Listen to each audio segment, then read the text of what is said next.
During this video, you will learn how to complete an internal audit, what information is required, and how frequently these should be carried out. So, let's start with what an internal audit is. An internal audit examines the operation of your organization and management systems.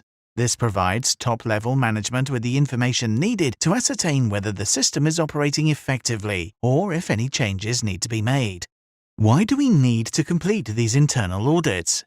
Internal audits are an integral part of every management system. They help you to ensure that the organization complies with its own procedures. They help you to review processes, ensuring that the procedures still meet the organization's objectives.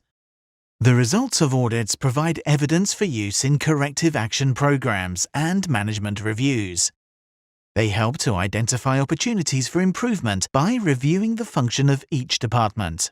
They help to drive continual improvement by identifying better procedures and applying corrective actions following non-conformances. So, how do you document your internal audit findings? As you can see, there are several templates available from QMS for use here.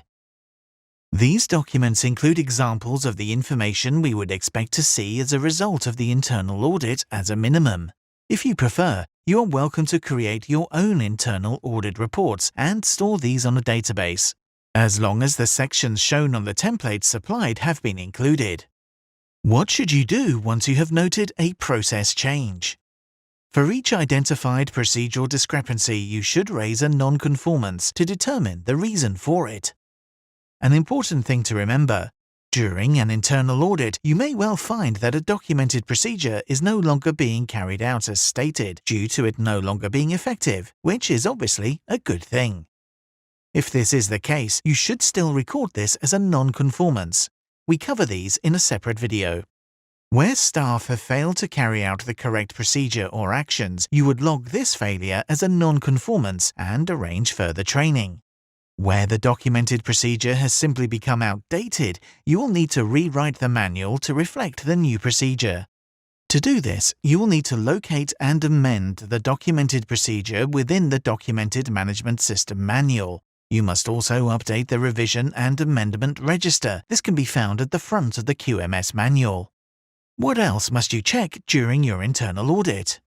Within the manual, there is a section titled Control of Records.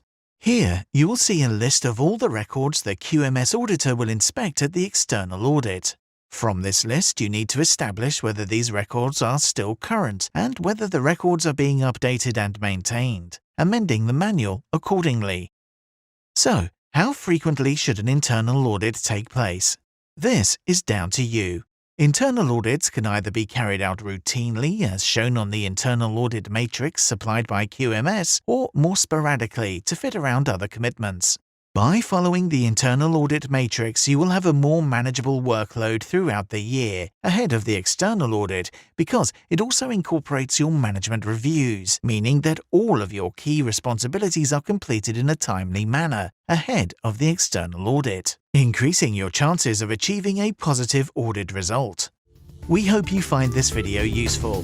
If you require further information, please email inquiries@qmsuk.com or call 0333 344 3646.